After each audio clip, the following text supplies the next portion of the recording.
పాకిస్తాన్ సంబంధాలు కూడా మీరు చూసినా చైనా వాళ్ళు బెల్ట్ అండ్ రోడ్ ఇనిషియేటివ్ అని BRI అన్న ఒక పథకంలో వాళ్ళు అనేక ప్రాజెక్టులు పాకిస్తాన్లో కూడా పెట్టారు. కానీ పాకిస్తాన్లో ఉన్న ప్రాజెక్టులు పాకిస్తాన్ ప్రభుత్వం దగ్గర ఆర్థిక పరిస్థితి లేకపోవడం వల్ల ఆ ప్రాజెక్టులన్నీ కూడా నిలుపువేయబడ్డాయి. దానివల్ల చైనాకు చాలా ఆర్థికంగా నష్టపోయారు వాళ్ళందరూ.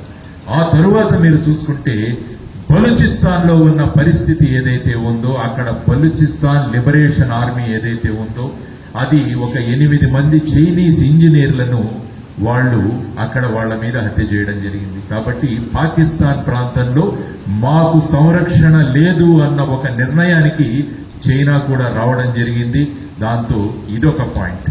ఆ తరువాత తాలిబాన్లు వచ్చారు ఇక ఆఫ్ఘనిస్తాన్లో. వీళ్ళు మనకు మద్దతుగా ఉంటారంటే తాలిబాన్లు కూడా పాకిస్తాన్తో ఏమాత్రం సహకారం ఇవ్వట్లేదు. తాలిబాన్ పాకిస్తాన్ అన్న పేరుతో పాకిస్తాన్లో ఉన్న ప్రభుత్వం మీదే తాలిబాన్లు అక్కడ ఉద్యమిస్తున్నారు. ఇదొక ప్రధానమైన కారణం. ఆ తర్వాత ఇరాన్ సరిహద్దుల్లో కూడా సమస్య. ఆ తర్వాత బలూచిస్తాన్ మనకు తెలిసిందే. బలూచిస్తాన్లో మొన్న చూశారు, బలూచిస్తాన్లో ఉన్న లిబరేషన్ ఆర్మీ ఒక ట్రైన్ మొత్తాన్ని కూడా వాళ్ళు హైజాక్ చేసి తీసుకువెళ్లడం, అక్కడ పాకిస్తాన్ ఆర్మీ మీద వాళ్ళు చర్యలు తీసుకోవడం.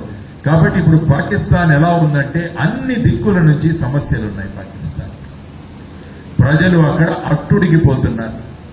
మరి ఈ ప్రజలను ఏం చెయ్యాలి? వీళ్ళకి ఏదైనా ఒక ఆహారాన్ని ఇవ్వాలి. ఎందుకంటే వీళ్ళందరూ అరుస్తున్నారు, ఏం చేస్తోంది ప్రభుత్వం, ఏం చేస్తోంది ప్రభుత్వం అని. ఆ సందర్భంలో Pakistan army chief Asif Munir April 15వ తారీఖున ఒక మీటింగ్ లో మాట్లాడతారు. భారతదేశము పాకిస్తాన్ వాట్లలో ఏమాత్రం సారూప్యం లేదు.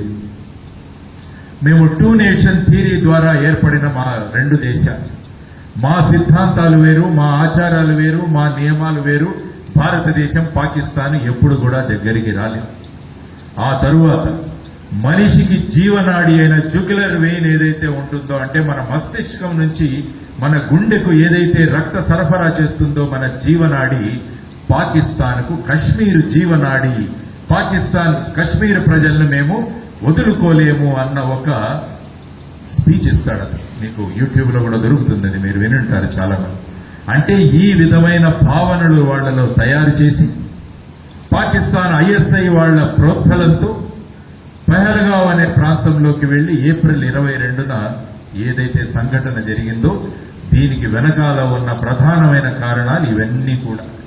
కాబట్టి ఈ సంఘటనను నేను పాకిస్తాన్లో చూపించి నేను ఈ మిగతా కారణాలు ఏవైతే ఉన్నాయో వాటన్నిటినీ ప్రజలు మరిచిపోయేలాగా చేసి మళ్ళా పాకిస్తాన్లో మా ప్రభుత్వం మళ్ళా కొనసాగాలన్న ఒక దురుద్దేశంతో ఈ విధమైన చర్యను వాళ్ళు చేయడం జరిగింది. తర్వాత ఆర్టికల్ 370 రద్దు గురించి మాట్లాడారు.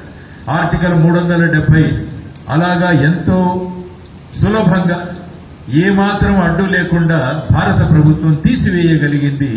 ఇదొకటి ప్రధానమైన కారణం వాళ్ళు. సో ఈ అన్ని కారణాలు వారు దృష్టిలో ఉంచుకొని దీన్ని ఈ విధమైన చర్యను తీసుకోవడం జరిగింది.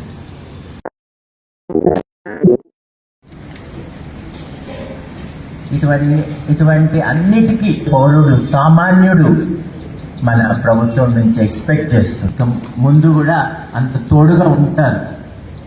ఇది నా విశ్వాసం.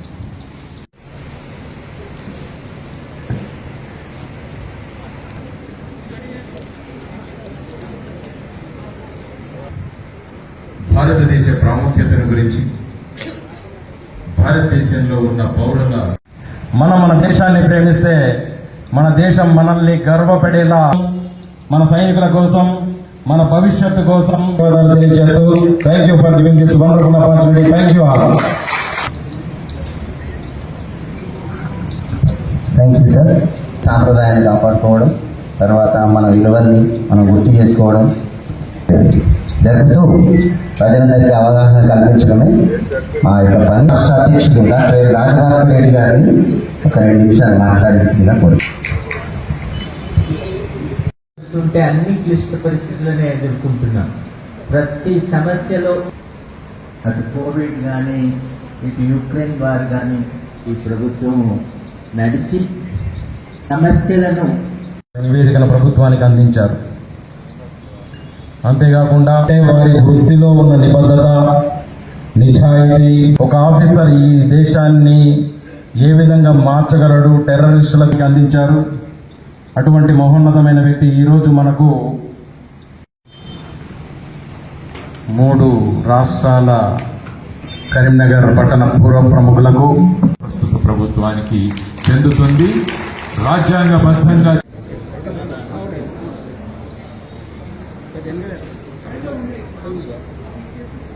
కొంచెం ఎంతో జరిగింది.